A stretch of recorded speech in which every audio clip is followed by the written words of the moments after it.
ඇමරිකාවේ ද විලේජස් මේක නගරයක්ද නැත්නම් විශ්‍රාම ජීවිතයට නිර්මාණය කළ වෙනම ලෝකයක්ද? ආයුබෝවන් හැමෝටම. හැමෝම ආදරයෙන් පිළිගන්නවා අපේ channel එකට.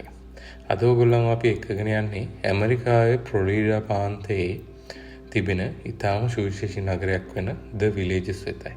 සාමාන්‍යයෙන් අපි නගරයක් ගැන හිතුවොත් අපේ මතකයට එන්නේ උස ගොඩනැගිලි, අධික වාහන තදබදය, කාර්යබහුල ජීවිතය, කඩිසර මිනිස්සු. නමුත් විලේජස් කියන්නේ හැම දෙයකටම වඩා සම්පූර්ණයෙන් වෙනස් අත්දැකීමක් ලබා දෙන ස්ථානයක්.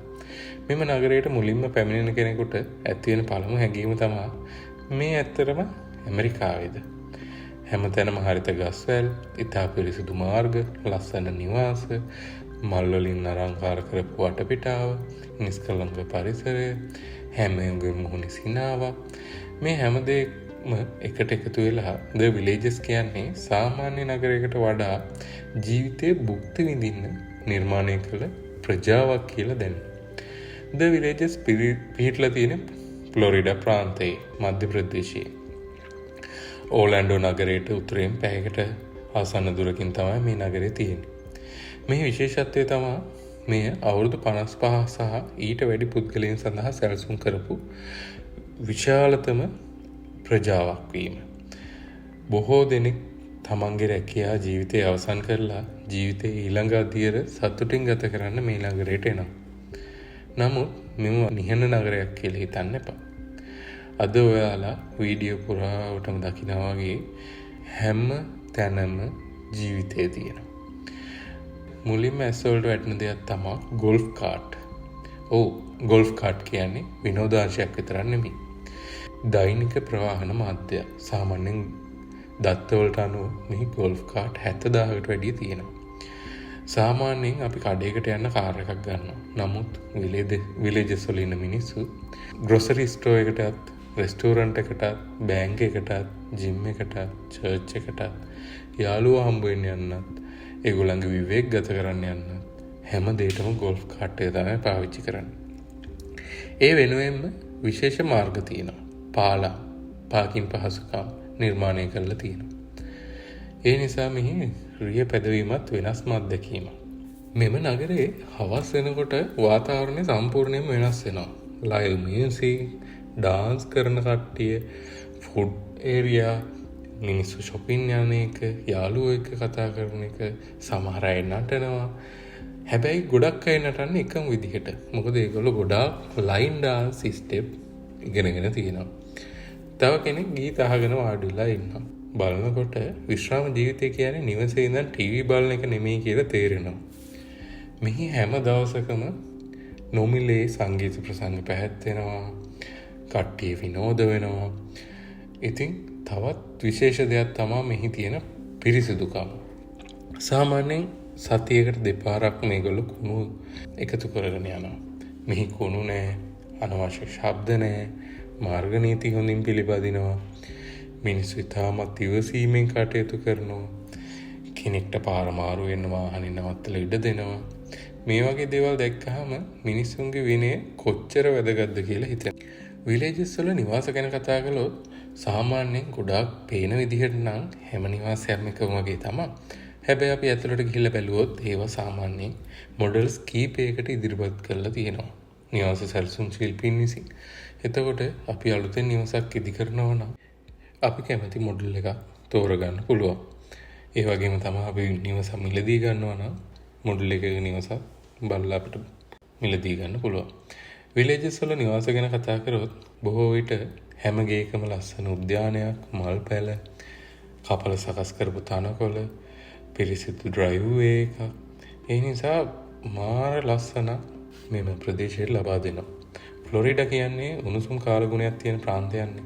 අවුරුදු පුරාම වැඩි කාලයක් මිනිස්සු පිටත තමයි ක්‍රියාකාරකම් කරන්නේ. හැමෝම ඇවිදිනවා, බයිසිකල් පදිනවා, සමහර අය ස්විමින් පූල් වලට යනවා, සමහර අය ගෝල්ෆ් ගහනවා, සමහර අය පිකල් බෝල්ස් ගහනවා, සමහර අය ජිම් වලට ගිහිල්ලා එක්සර්සයිස් කරනවා. වයස කියන්නේ අංකයක් විතරයි කියලා වුන් ඔප්පු කරනවා. මේ නගරේ යනකොට මට වැඩියෙන්ම දැනුන දෙයක් තමයි මෙහි මිනිස්සුන්ට කිසිම හදිසියක් නැහැ. කවුරුත් දුවන්නේ නැහැ. හැමෝම hina වෙලා good morning දැක්කොත් hina වෙලා ආචාර කරනවා. ඒ වගේම පොඩි දේවල් පවා කරලා දවස ලස්සන කරනවා. මේ රෙස්ටෝරන්ට් ගැන පොඩ්ඩක් කියන්න ඕනේ. ඇමරිකන් ෆුඩ් විතරක් නෙමෙයි. Italian, Mexican, Asian, seafood, burger, pizza, coffee shop, dessert stores හැම රසකින්ම කෑම මෙහි හොයා ගන්න පුළුවන්. ෂොපින් සෙන්ටර්ස් ගැන කතා කරොත් ඩේලි ග්‍රොසරීස් ඉඳලා ඇඳුම්, ෆාමසි, ඊට පස්සේ විදුලි උපකරණ හැම දෙයක්ම ගන්න පුළුවන් තැන් මෙහි තියෙනවා. ඒ නිසා හැමෝටම ජීවිතේ ඉතාමත් පහසුයි. සෞඛ්‍ය ගැන කතා කරද්දී රෝහල්, පොඩි ක්ලිනික් සෙන්ටර්ස්, මෙඩිකල් සෙන්ටර්ස් ගොඩක් තියෙනවා. විශ්‍රාමික ප්‍රජාවක් නිසා සෞඛ්‍ය සේවාවන්ට විශාල අවධානයක් දීලා තියෙනවා. විලේජස් වල තවත් ලස්සන දෙයක් තමයි කමියුනිටි ලයිෆ් එක. මියුසික් ක්ලබ්ස්, ෆොටෝග්‍රැෆි ක්ලබ්ස්, ඊට පස්සේ garden, dancing, fishing, cooking, travel groups, ඒ වගේ සංගම් 100 ගාණක් තියෙනවා.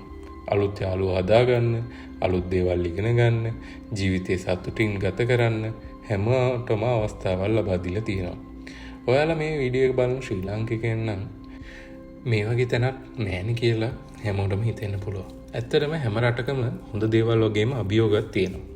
නමුත් The Villages වලින් අපිට ඉගෙන ගන්න පුළුවන් ලොකුම දේ තමයි ජීවිතය වයසත් එක්ක නවත්තන්න ඕනේ නැහැ කියන එක. සතුටින් ඉන්න, සෞඛ්‍ය සම්පන්නව ඉන්න, යාළුවෝ එක්ක කාලය ගත කරන්න, ස්වභාව ධර්මයේ විඳින්න, හැම දවසක්ම අගය කරන්න. මේ වගේ තැන් බලනකොට මට හිතෙන දේ තමයි මුදල් විතරක් ජීවිතේ ලස්සන කරන්නේ නැහැ. හොඳ පරිසරයක්, හොඳ මිනිස්සු, හොඳ පුරුදු, සරල ජීවිතයක්, මේ වගේ දේවල් තමයි ඇත්තටම සතුට ගෙනෙන්නේ. ඔයාලා ෆ්ලොරිඩා වලට එන්න බලාපොරොත්තු වෙනවා නම් The Villages කියන්නේ අනිවාර්යයෙන්ම බලන්න වටින ස්ථානයක්. සංචාරය කරන්න උනත්, පරිසරය විඳින්න උනත්, නැත්නම් ජීවිතේ වෙනස්ම පැත්තක් දකින්න උනත් මේ ස්ථානය අනිවාර්යයෙන්ම ඔයාලගේ ලයිස්ට්ුවට එකතු කරගන්න. මං කලින් ඕගොල්ලන්ට කිව්වනේ අවුරුද්ද වැඩි කාලයක් හිරුවෙලිය උණුසුම් කාලගුණය මෙම ස්ටේට් එකේ තියෙනවා කියලා. ඒකින්ද මේකට සන්ෂයින් ස්ටේට් කියලා කියනවා. ලෝකයේ විවිධ රටවල් වලින් මිලියන ගාණක් මිනිස්සු හැම අවුරුද්දෙම ෆ්ලොරිඩා බලන්න එනවා. Disney World, Universal Studio, Miami Beach, Kennedy Space Center හින්දා ෆ්ලොරිඩා ගොඩාක් ප්‍රසිද්ධ ස්ථානයක්, ස්ටේට් එකක් වෙලා තියෙනවා. ඉතින් විලේජස් ෆ්ලොරිඩා ඇතුලේ තියෙනකොට මේක දවසින් හැදිච්ච නගරයක් නන් නෙමෙයි. 1970 දී ඉතා කුඩා මොබයිල් හෝම් පාක් එකක් විදිහට තමයි මේක පටන් ගන්න. හැබැයි අද වෙනකොට මේක ගොඩාක් විශාල නගරයක්. ගොඩාක් අය අවුරුදු 30 40 වෙනකොට මෙහි සමහර නිවාස මිලදී ගන්නවා. එතකොට ඒගොල්ලන්ට සැඳ සමය ගත කරන්න මෙහෙට එන්න පුළුවන්. ඇක්ටිව්ලි ජීවිතේ විඳින්න පුළුවන්. ඉතින් මේක ගොඩාක් ලස්සන තැනක් වෙලා තියෙනවා. ලෝකෙ ගොඩක් මිනිස්සු ඇත්තටම හිතාගෙන ඉන්නේ අවුරුදු 55ට වැඩි කට්ටිය ඉන්න නගරයක් කියලා මේක. හැබැයි අවුරුදු 55ට වැඩි අයට කියලා සීමා වෙච්ච නගරයක් නන් නෙමෙයි මේක. දවස පුරාම මෙහි තරුණ අයත් දකින්න ලැබෙනවා.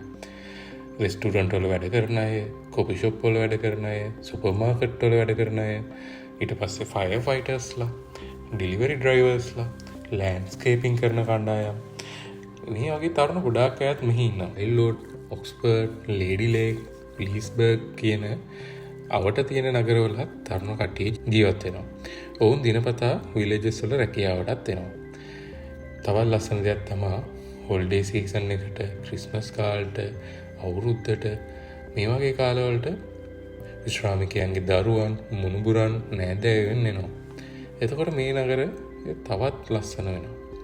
ළමයි පාකවල සෙල්ලම් කරනවා, අයිස්ක්‍රීම් ෂොප්ස් වල පිරීලා ඉන්නවා, රෙස්ටෝරන්ට් වල පොලිමේ ඉන්නවා. එතකොට ගොඩාක් විවිධත්වයක් තියෙනවා. ඒ වගේම ගත්තාම මෙම ඒරියා එකේ ගොඩාක් ලේක්ස් හදලා තියෙනවා. වර්ෂාව කාලෙට එන ගොඩක් වතුර පාලනය කරගන්න තමයි මේ විදිහට ලේක්ස් හදලා තියෙන්නේ. නැත්තම් ගම් වතුර අවදානමක් වෙන්න පුළුවන්. එතකොට මේගොල්ලෝ මේ ලේක්ස් හදලා ඒගොල්ලෝ ඒක පාලනය කරනවා. හැමෝටම කිසිම කරදරයක් නැතුව ජීවත් වෙන්න පුළුවන් විදියට. ඔබ ඇමරිකාවේ ජීවත් වෙනවා නම් නැත්නම් අනාගතයේ ෆ්ලොරිඩා බලන්න බලාපොරොත්තු වෙනවා නම් The Villages කියන්නේ අනිවාර්යයෙන්ම බලන්න වටින තැනක්. විශේෂයෙන්ම සංසුන් ජීවිතයකට කැමති අයට නම් ඉතාම සුදුසු පරිසරයක්. ඔයාලා මේ වගේ අසන ස්ථාන, road trips, lifestyle videos, food reviews, travel video බලන්න කැමති නම් අපේ YouTube channel එක subscribe කරන්න. වීඩියෝ එකටත් like එකක් දාන්න. comment එකක් දාලා ඔයාලගේ අදහසත් කියන්න. තවත් මේ වගේ වීඩියෝ බලන්න bell icon එකත් click කරන්න. ඊළඟ වීඩියෝ එකේ නැවත හමු.